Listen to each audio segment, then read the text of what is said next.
Sanibona, ngithembe niyaphila. Hope you like, share, follow and comment to the page Izincazelo Zamaphupho. Today's topic, we're going to be talking about you dreaming yourself in a restaurant okanye seeing yourself eating in a very high standard place or a place that has class in general, and you are sitting on a table, you are eating, ubona abantu bayadla, now you are about to eat. This is the topic, ukuphupha use restaurant.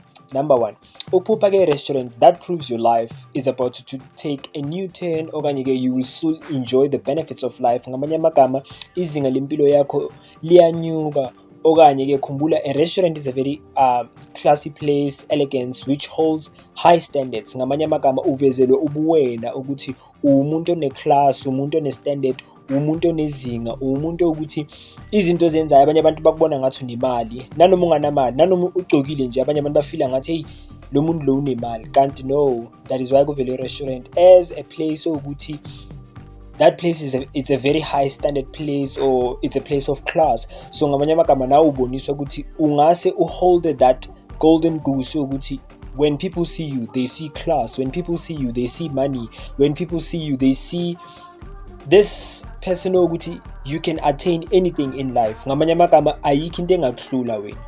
Number 2, kuyaba ke ukuthi uboniswa impilo ekufanele ukuthi izinto zakho zavalwa. Ngamanye amagama wena ungumuntu wemali, ungumuntu onamayemo nje athile, kodwa ke ngenxa yezinto okanye ngenxa yesimo sokuvalwa ukuthi ungafinyeleli kulelo zinga lelo, yingakuvezelwa ke i-restaurant ukuthi umane ukhumbule okanye ukhumbuzeke ngempilo okanye ngamayemo onawo ukuthi this is the place ekufanele okanye this is the standard ekufanele. Yingako ke uphupha restaurant, yingako ke ubona uhleli nabantu bamayemo, yingako nawe uzibona ugcoke mhlawumbe impahla zikanokusho, uhleli nabantu abagcoke impahla zikanokusho. Kukhona nje izinto ezinhle uzuzibuza ukuthi hawu, mina wonke kulena restaurant okanye mina wonke ngihlale nabantu abakanje, usuke ukhunjuzwa i-level of life onayo in spiritual life okanye usuke ukhunjuzwa i-level onayo ngokakamoya.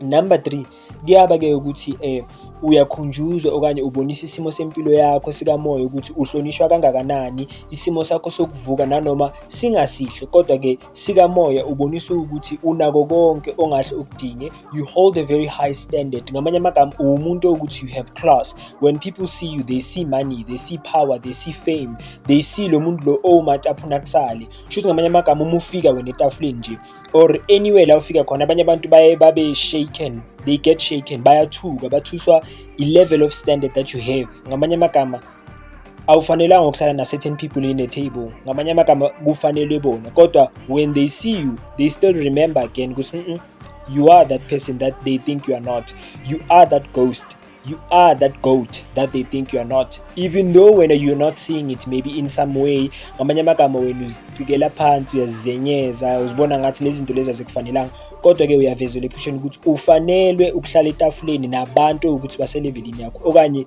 labantu ohlele nabo etafuleni ephusheni uboniswa ukuthi ubekelwe okanye ufaniselwa nabantu ukuthi laba bantu baselevelini yakho.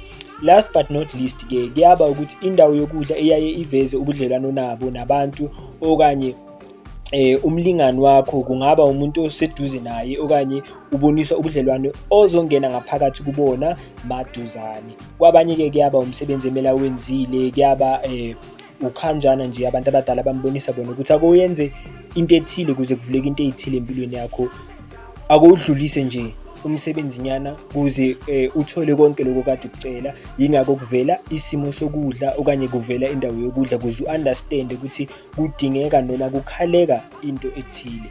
Sibonge Thamako. Hope you like, share, follow and comment to the page Izincazelo Zamaphupho. Ngibonge. Thanks for watching.